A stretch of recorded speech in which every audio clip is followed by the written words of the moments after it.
everyone. This is Dr. Sarah Martinez, and I'm going to be talking to you guys about EPCC Crochets, which is my program here at the Mission del Paso campus. Before I get too far in, can we get some maybe raised hands to show that everyone can hear me okay? Thank you guys. Thank you. Glad you can hear me.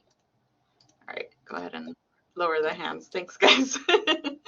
Okay, so I'm going to go ahead and talk about EPCC Crochets then. So this is a service learning program that I developed at the height of the pandemic when we were all in lockdown in order to kind of help with my mental health and the health of our mental health of our students as well. So in EPCC Crochets, what we do is we crochet for a cause. And this group is open to anyone, whether you're a beginner, you've never even touched a crochet hook, or if you're an expert crocheter who can whip out a hat in like 5 hours. In my program, we provide all the materials that you would need. So we have yarn, we have the crochet packs that have been generously provided by the service learning program. So you are set up from day one to begin your crochet experience. Throughout the time that I've been doing EPCC crochets, we have donated to quite a few area rescue groups, the first being Stickhouse Sanctuary, and then we've also donated to Project Warm Babies, Warm Up America, and even Laws and Paws. For Stickhouse Sanctuary, we make what are called wildlife nests. Project Warm Babies, that was little Afghans or, little baby things. And then Warm Up America, we make rectangles that are pieced together to make Afghans. And in Laws and Paws, we're just making like little dog beds. So it really is student driven. You go on a crochet journey and I'm just there to help you. So this is a photo of my group from last semester. And here is an example of what a wildlife rescue nest looks like. And these are some that I made personally.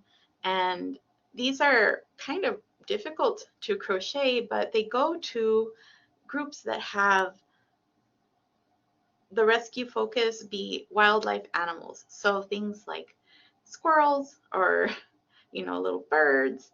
The idea for this came from the fires in Australia that were happening at the beginning of 2020 before COVID really hit. And they really needed places for these displaced animals to be able to have like a safe home, a feeling of security. So there was this huge push in the crafting community to make nests like these to help animals. And I have some photos of my nests in action. So these are photos taken by the people at Stickhouse Sanctuary, which is in the Upper Valley region of El Paso. So you see they can be used for anything from bunnies to little birds that need a secure home. As the group went on and we stopped being virtual, because I taught people to crochet virtually, now we've transitioned into being face-to-face. And so our focus has shifted a little bit and it changes depending on what the students want to do. So last semester, I hosted an Earth Day symposium, and one of the things that we wanted to do was commemorate Kastner Range becoming a national monument. So we crocheted the golden poppies that we have all along that region of the mountain here in El Paso, and that was part of the Earth Day freebies that we gave away. That was a huge undertaking. As you can see, this little basket, it's full of poppies. So that was both me and my students working on doing that commemoration of Kastner Range becoming a national monument. And I've also hosted some workshops with the library. And in this workshop, this was a de-stress event. And you can see I was being like very acrobatic about how I was trying to show students we were making scrunchies and we also make bookmarks. So keep an eye out for these kinds of events. I literally just went and spoke to the librarians, and I think we're going to have a similar de-stress event during finals week this semester. Okay, so if you are interested in crochet in any way, shape, or form, you join the fun. Look, we're having a great time, obviously, in this photo. Our meetings are Wednesdays in the R building, R138, which is the fishbowl classroom on the first floor of the R building. And if we're not there, we're usually just around the corner. But for more information, you can contact me, Dr. Sarah Martinez, at SMART317. This is an adjective of me and also my IQ. Just kidding. At epcc.edu, and I can set you up. So that's my time. Thank you. Thank you so much. These are wonderful. Does anybody have any questions for Dr. Martinez? So anyone can join. If you've never ever crocheted before, you can go ahead and join and you'll show them how to begin. That's true. So at this point, I have showed people who have never picked up a hook, basic stitches, and then by the end of our time together, they're making completed pieces. So I have had students who make nests, who make blankets, and who have gone from like never touching a hook to making things that they actually enjoy, like hats or scrunchies or things like this. Well, that's wonderful. So y'all take advantage of this if you have the opportunity. Again, she's meeting on Wednesdays at 3:30 at the Mission Campus. So if you're available, stop by so you can learn how to do this. This is awesome. You can work with the animals. So if you love animals or just working with your hands, this is a great opportunity. So thank you so much for sharing this with us today. So we're going to hear next from Dr. Kim Diaz. She's going to be talking to us about two of her clubs that she has.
Okay, that's fine. We can go on and we can go ahead and start with Miss Alvarado. If you want to go ahead and present, I'll go ahead and put yours up there and we'll get Dr. Diaz's microphone. Oh, okay.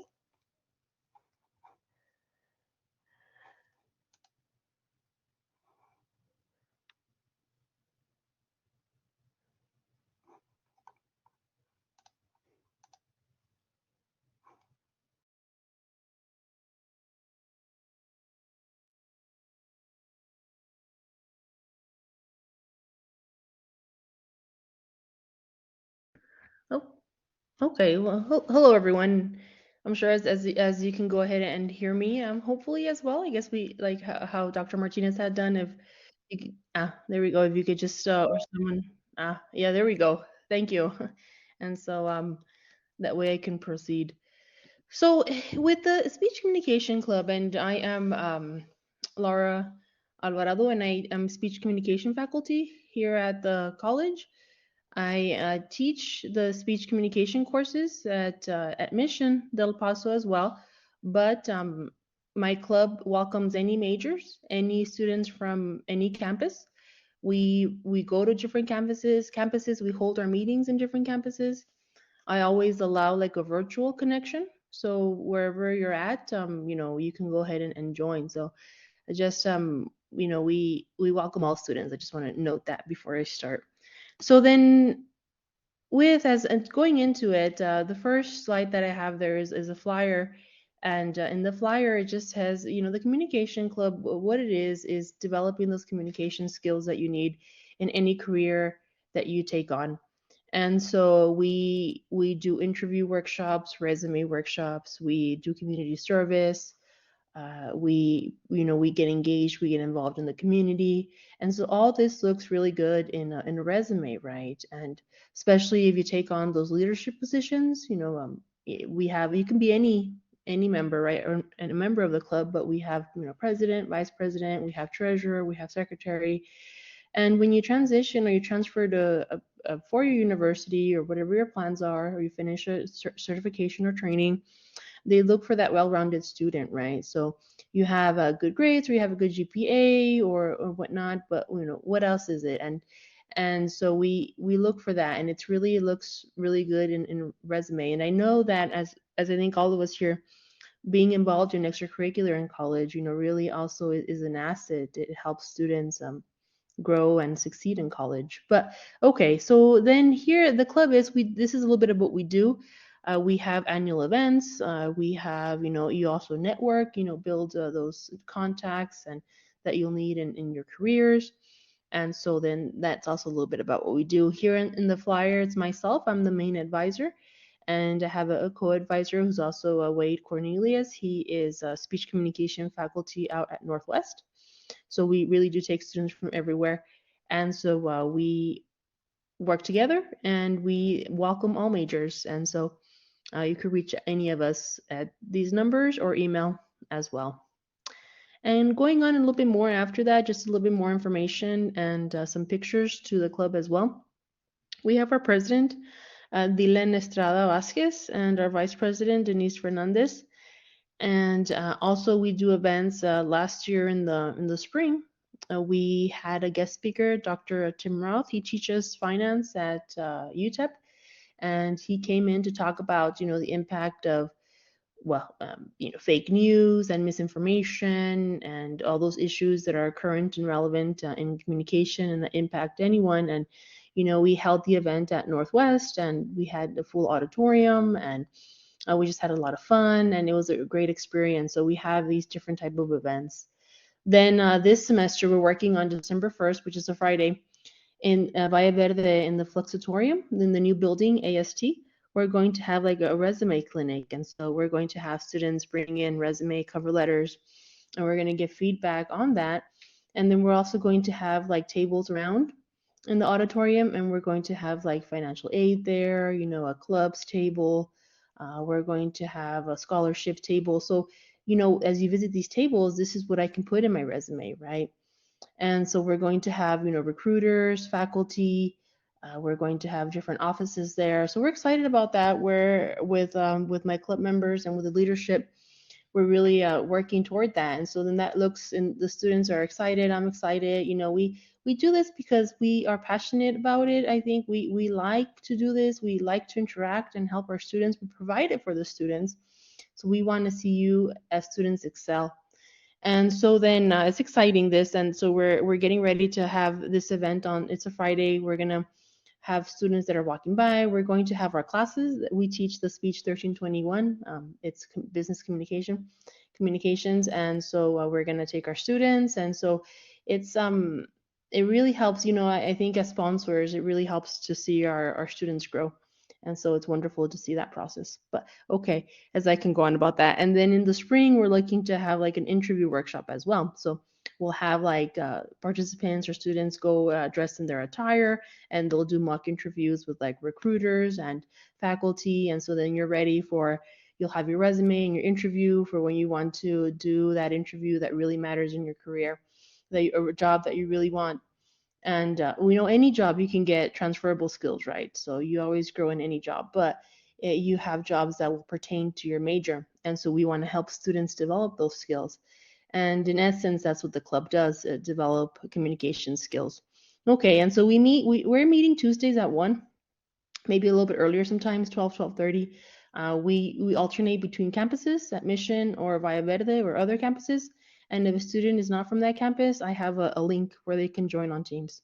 So, and you can always reach me for that information, and or also my co-sponsor. Lastly, just to go ahead and show some images that I have here. And so we had so that's myself there in the middle on the table with the posters there about speech communication. And you know, we had my students there recruiting and very excited. And so anyways, we were at a club fair there, another club fair over here from previous years. We've gone to orientation. We went to student orientation to be involved in the activities and to recruit. But we're trying to, you know, be active, be involved, have fun, and this is some of what we do, and we look to do more. So we're excited for that. I'll go ahead and stop there. And thank you, everyone. I appreciate being here, and I hope please reach out. We offer these clubs for students, and so you know, be involved, be excited like we are. Thank you. Thank you so much. Does anyone have any questions for Ms. Alvarado about the Speech Communications Club? So you all offer opportunities to go to different campuses, and you can also do it online. So it doesn't matter what campus you go to, you can participate in this club. And also, you said it doesn't matter your major, correct? Yes, correct. You can be any major. Okay, so that's awesome. And so where will that December 1st event be held? Which campus did you say? Valle Verde, in the AST, in the Flexitorium. Okay, so that's coming up soon, so you can go Mhm. and participate in that event at the Valle Verde campus on December 1st. So get in Yes, touch and with just them. yes, and just to save the time, 12, I forgot to say, 12:30 to 2, and we'll have lunch. We're gonna provide lunch, and we'll have raffles and some prizes. You know, we try to draw students any way we can, so maybe just come and eat and come and get some prizes. Thank you. Thank you. Thank you so much. Mhm. All right, so we'll go on now. We're going to go to the EPCC Hardin with Dr. Diaz. So let me go ahead and load that up there for you. Go right ahead.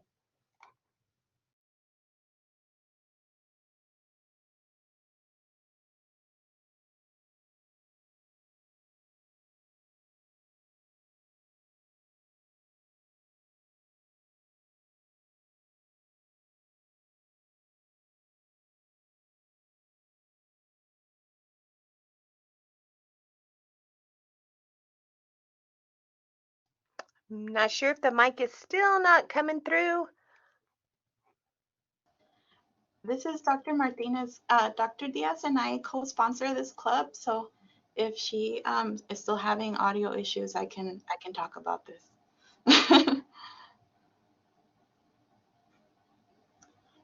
Yeah, it looks like she's still having audio issues. So I can go ahead and do this. All right.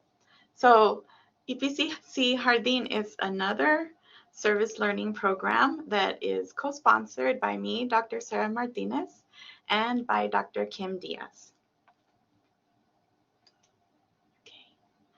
This all started back last year when Kim and I inherited a kind of super desolate garden. And so we decided, okay, let's go ahead and start, cleaning up. And so we held events like our first event, which was on November 19th. And it was early in the morning. And we cleaned up the native desert plant area that is in front of the gym or the D building. And it was extremely cold, extremely cold. Even, we were very worried about it being too cold, about it being too hard to work, but we did have a wonderful amount of volunteers who came out, and you can see that we're all layered up, right? We had people who came from staff, so we had a counseling there, and then we had students, and we even had, through a partnership that I've established with the early college high school, we had a really pretty big group of early college high school students who came over here through the environmental club that they have there. So despite it being freezing cold, we did have a really nice turnout of, I think, more than 20 students, which was remarkable for our first event. You can see here's the big group right there of everyone who came out that day, even including like my dad. My stepdad was there, my parents came, and of course the dean, who was super supportive of our efforts with EPCC Hardin. Even he came out to help with the cleanup. And you can see in this picture at the bottom where we have quite a lot accomplished that day, very clean in comparison to how it used to be. There was tons of debris, and so it was cleared out of debris, and we even did weeding that day. All right, Our next major effort was to revitalize what we call the garden classroom, which is in front of, well, it's in front of that little walking path, and it's fenced in. If you're ever on Mission Campus, you see there's a beautiful green fence, and inside there, there's a garden. And so our idea was to grow seeds. And so we would set up these little carts and we would pass out seeds and try to sprout some little seedlings that we were hoping to transfer into the garden. And it was also a good way to spread the word about what we were trying to do in the garden, which was revitalize that space. This led to our second huge event, which was the planting day. So if you had sprouts that you had been nurturing, we invited you to come for planting day and to bring those. We also had some donations of different plants that we put into the ground on that day, and we cleaned up this space. So one of the major hurdles that came with having, this revitalizing this space was that during COVID, the height of the pandemic, they turned off the water to the garden. And of course, plants need water to grow. So this became a huge effort, and Dr. Diaz spearheaded this effort where she was really the one who was behind getting the water turned on consistently so that we could have water for those plants that were being put in. And she is a mastermind at this water timer. She's really great at getting it going. And we had all these issues like with corroded hoses or connections that were faulty. So little by little, we were repairing the irrigation system that we have in the garden. So here you see this setup. This actually is something that my dad built for our water timer so that it wouldn't be like falling all over the place. And once we had functioning water, this was the first step to being able to have the beautiful luscious garden that you would see today if you came on campus. If you look past that water gauge, that water timer, you see the beds are desolate, right? They were in bad shape. There was really nothing alive, nothing growing there. And you see that a lot of the trees, so these things that look like weeds that are next to like the cactus and stuff, those are trees that we both thought were very much dead.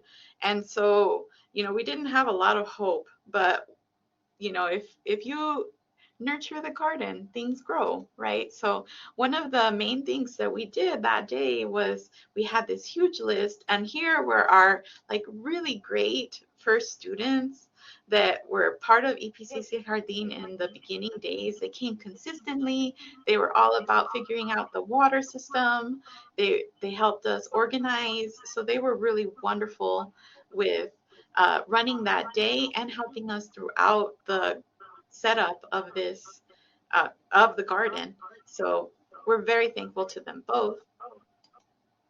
Okay, on our planting day, we had a really nice turnout. Lots of students came from both of our classes, from other places. We also had faculty and staff volunteers. You see our librarians are pictured there. And then you can see all the plants that people had sprouted and brought to be planted on our planting day. Kimmer, can you talk now? I think so. Can you hear me? Yes, I can hear you. So I'll let Dr. Diaz take over since we share responsibilities here.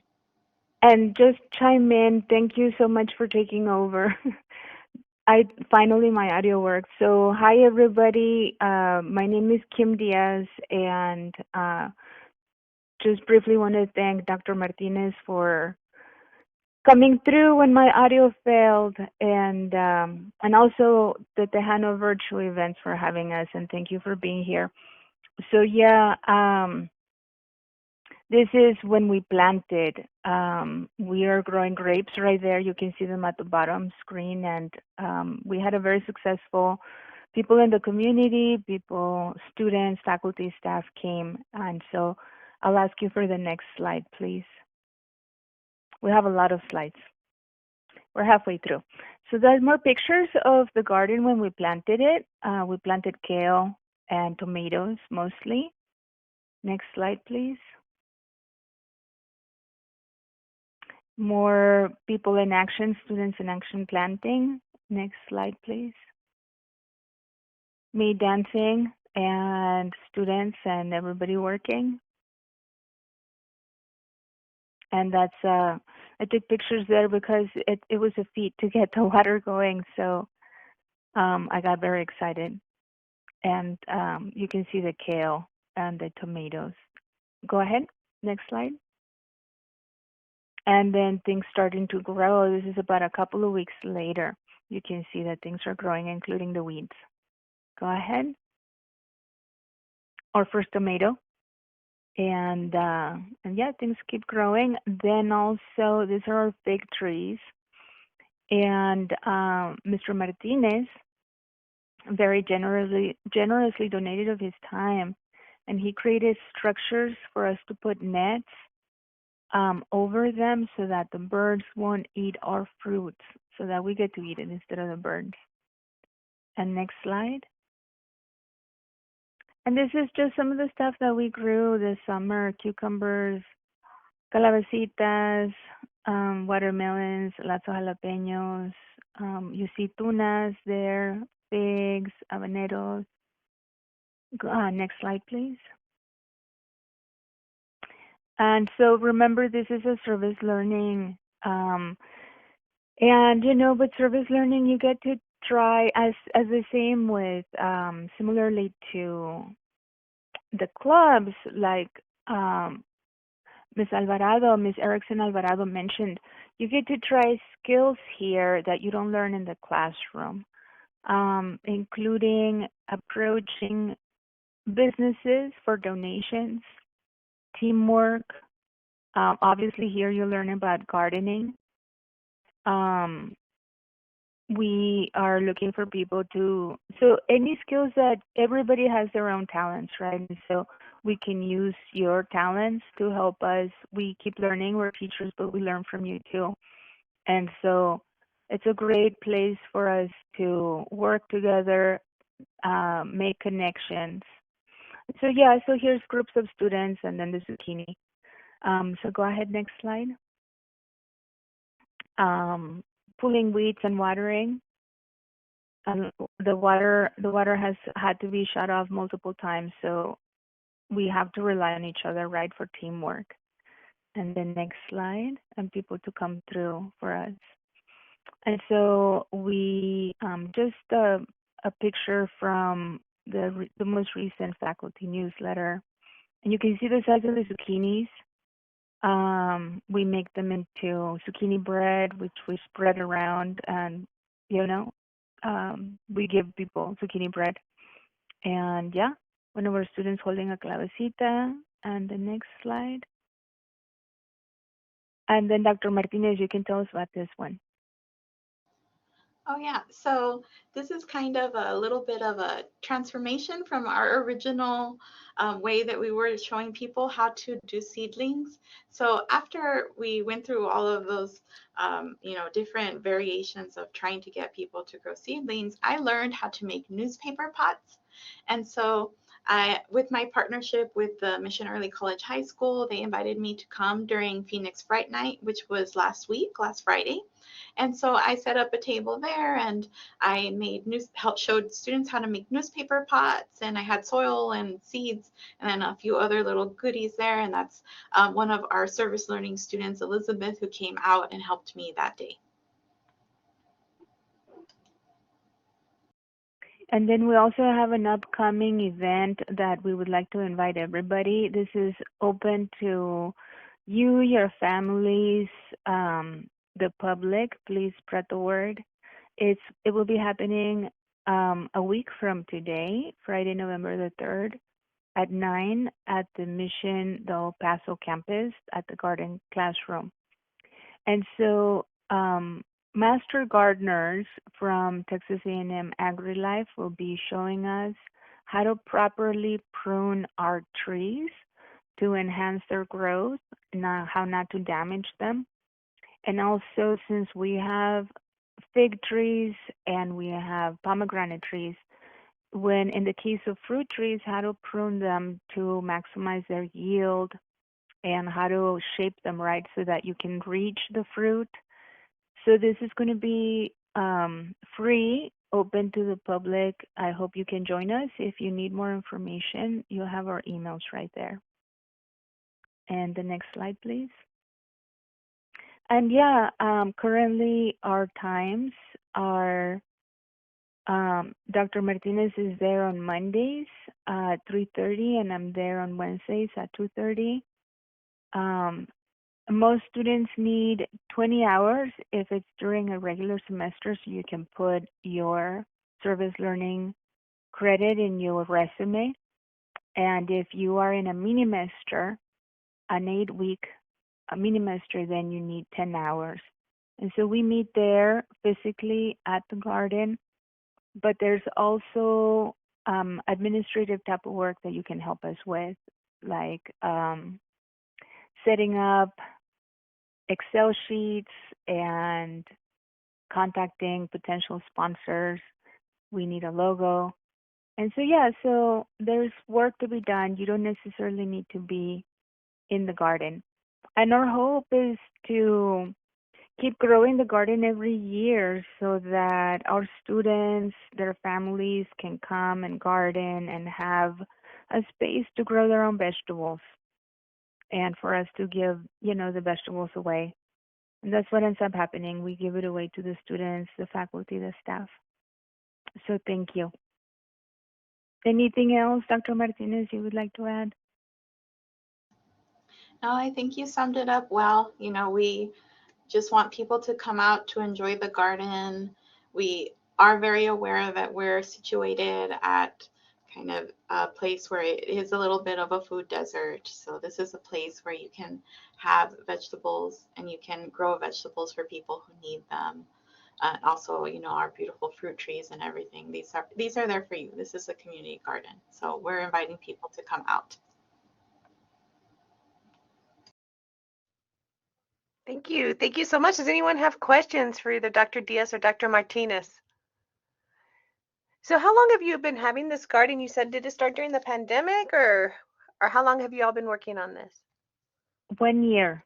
1 This year. Oh, is our first year. yeah, you got quite a lot of produce. That's great. You did great your first year. Yes, it's everybody, right? Everybody that has been pitching in and taking care of it. Nice.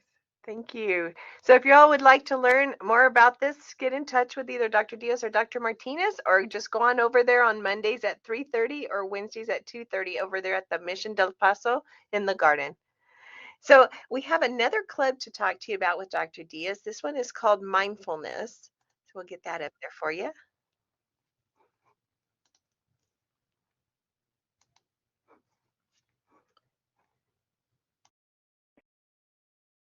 So yes, this is, I will try to run through this when I'm sure that everybody is. Um, Now that I've been speaking now, it seems like forever, but it's a mindfulness club, and I'll tell you a little bit more with each slide. So please, if we can go to the next slide. So our meetings are they're virtual. We hold virtual meetings twice a month on Mondays at 5:30, and then we do activities also. So it's both. Most of our meetings are virtual, so it doesn't matter. We have people who live in Las Cruces, people who live in Favens. It's very easy to, just like right now, right? You're on Blackboard and you don't need to have your camera on.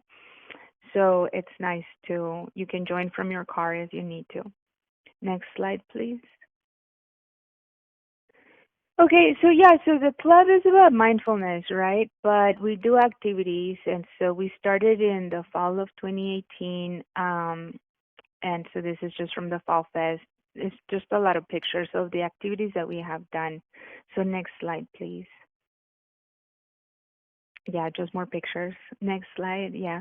One of the activities that we did, we do a lot of community service type of activities. We meet to talk about mindfulness And mindfulness is one definition that I like. It's the ability to notice what you're thinking in the present moment and non-judgmentally. So we learn how to notice our thoughts and our feelings or impulses, and the point of that is to have more self-control in terms of um, thinking on purpose and feeling on purpose.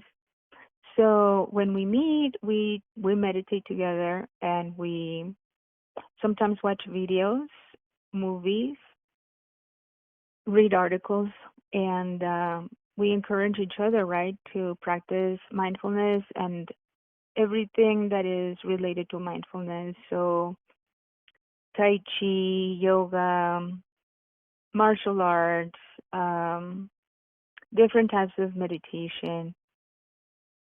So that is basically the content of the meetings, but then we do service, community service activities. So during the pandemic, as everybody knows, nurses were so overworked, right? They were pulling very long shifts, and so we talked to local businesses, coffee houses, and so we got them to become partners with us, and they donated coupons.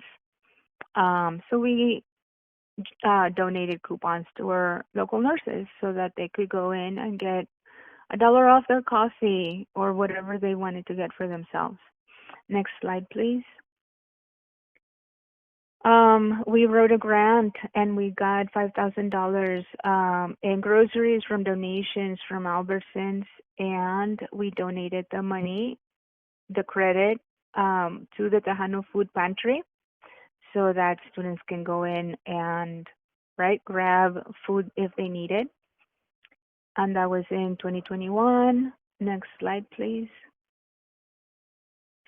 During the pandemic and we had a lockdown, and even after the lockdown, the people who were in nursing homes, um, there were restrictions, and so their family couldn't go and visit them. And so what we did is we wrote cards, and we made the cards and we sent it to them, just letting them know that we were thinking about them, and that just somebody one human being, a group of human beings reaching out to another group of human beings so that they would know that they were not alone and that people were thinking about them. Next slide, please. Then for Earth Day, a couple of years ago, we did a park cleanup. So it was still during the pandemic. And next slide, please. So it was nice because at the park, we were able to just be outside and we didn't have to be so concerned about being with each other so much. Okay, next slide. So that's us at the pandemic, not at the pandemic, at the park, still at the end of the pandemic. And next slide. We did a sunset meditation. We've done 2 of them. So we meet in the evening. This was in July.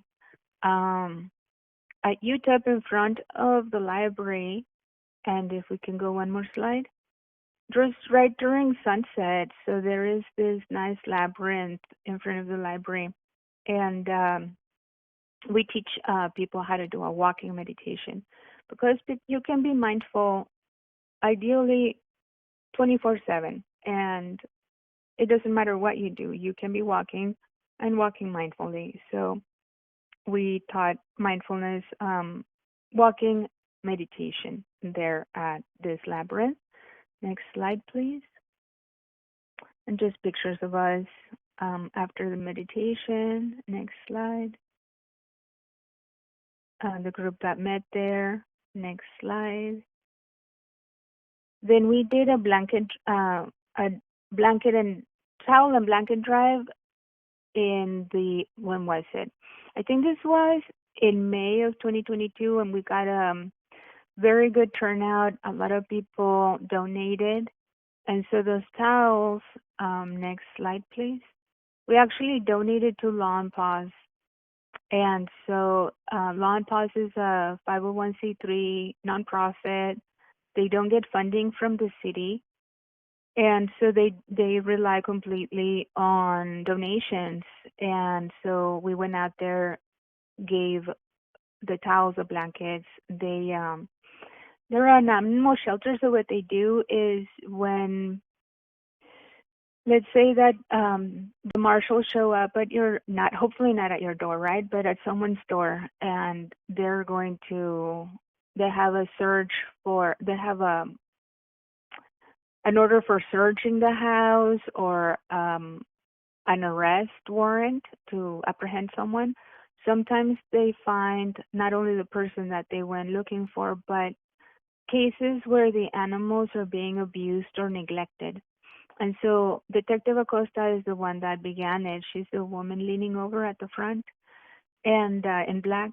She it started the organization because law enforcement officers would go into houses to look for people, right, for whom they have a warrant, but then they would find animals that were in really bad shape, and so then they would take them in. That's how it started. They have a lot of animals that need cats and dogs, but primarily dogs who were abused, and so they took them in and they get them fixed up. They give them the surgeries that they need, get them back in shape, and then they are adopted out. So next slide, please. That's just us, the club, in action, donating stuff. Next slide.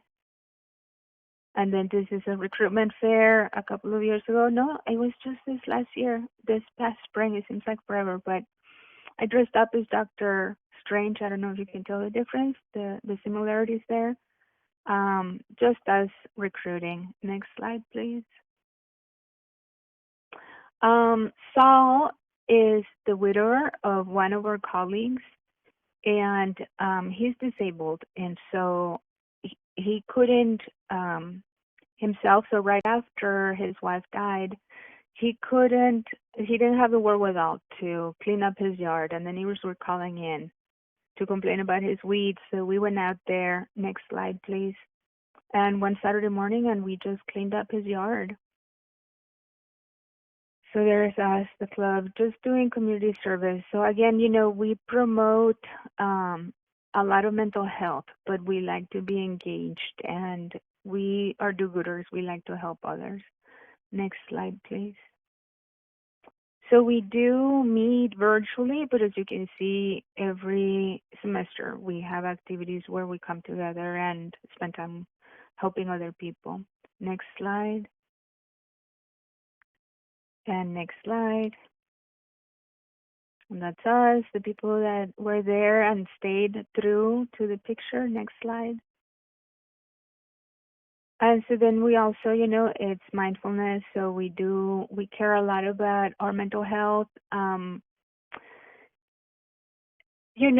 a student is stressful, right? It's like you have presentations, you have finals, you have exams.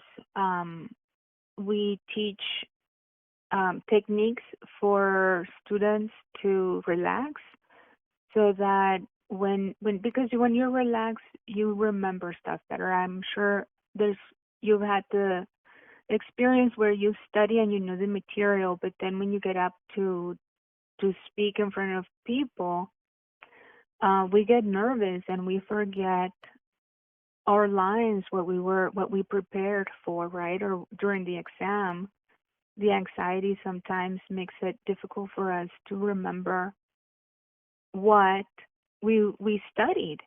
Same thing for interviews.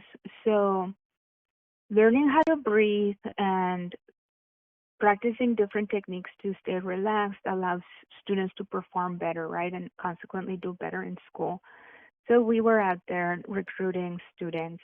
Next slide, please. And so then we had another event. The one with the towels was in 2022, and this one was this past spring. We also partnered with the let me see. I think it's the Association for Animal Rescue at the Community College. Animal Rescue at the Community College. So that's another student club here at EPCC. And with Lawn Paws, and we went out there and we just helped them clean their kennels. So next slide. And that's us. That's the club in April of this year at the kennel. Next slide, please. And our officers. And next slide. The nice thing about the officers with student clubs is, as Ms. Erickson Alvarado mentioned, these are leadership opportunities for you. If you have ideas, you can materialize them, right?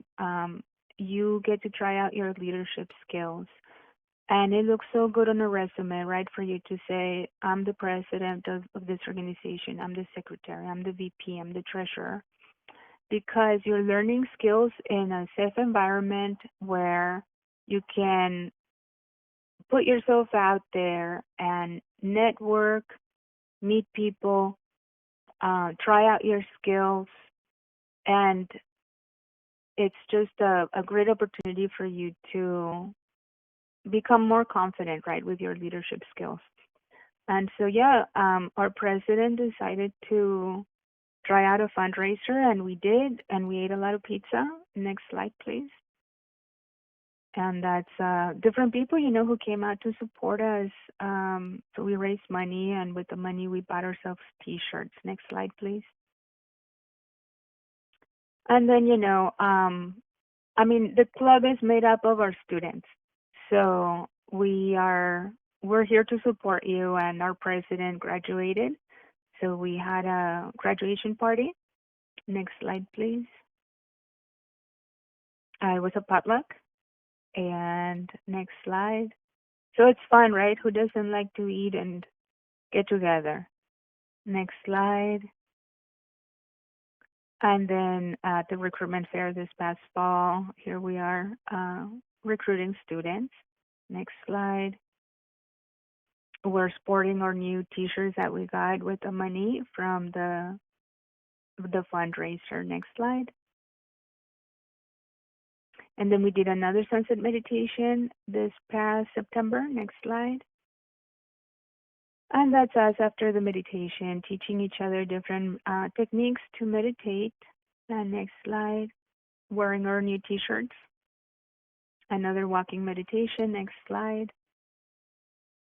And so, yeah, just to tell you again, the meetings themselves are virtual. But as you can see, we like to spend time with each other in person too. And I think that's it. We do have an event coming up this Monday. I don't think I included the slide for that one. We're hosting a guest speaker who's going to be talking about happiness. The event is called Perspective on Happiness. So if you're interested, it's open, it's free to the public. It's going to be virtual. So let me know if you're interested so I can give you the link. And that's it. Thank you. Thank you so much. This is a wonderful club, so it's a great opportunity for you to get involved with them and within the community as well. So does anyone have any questions for Dr. Diaz or any of our presenters today? So thank you all for coming, and there's a lot of opportunities to get involved here at EPCC, and there's a lot of wonderful clubs. They have the opportunities to do some virtual club meetings as well as in person. So please see what's out there for you and get involved, and you'll have a great time and learn a lot of new things. So thank you all to all of our presenters. Thank you all for being here and for doing all of the things that you do with these clubs. So we also thank all of you for coming today, and I hope you all continue to join us on Fridays for these Tejano virtual events. We are recording them, and they will go on our YouTube channel, so you'll be able to watch them if you're not able to attend on any of our Fridays. The next workshop we have next week is going to be called Safe Driving, Your Record Follows You. So I hope you'll all be able to join us next week again at 1 o'clock to join us for that. And remember, there are opportunities to earn Tejano passport points for each of these presentations that you come to. You'll be able to earn points by looking at that link in the chat box. you'll be able to get on there, and you can see on this page now there's a QR code to scan that you can access to be able to start recording those points. So thank you all for being here, and I hope you all have a great weekend. Take care.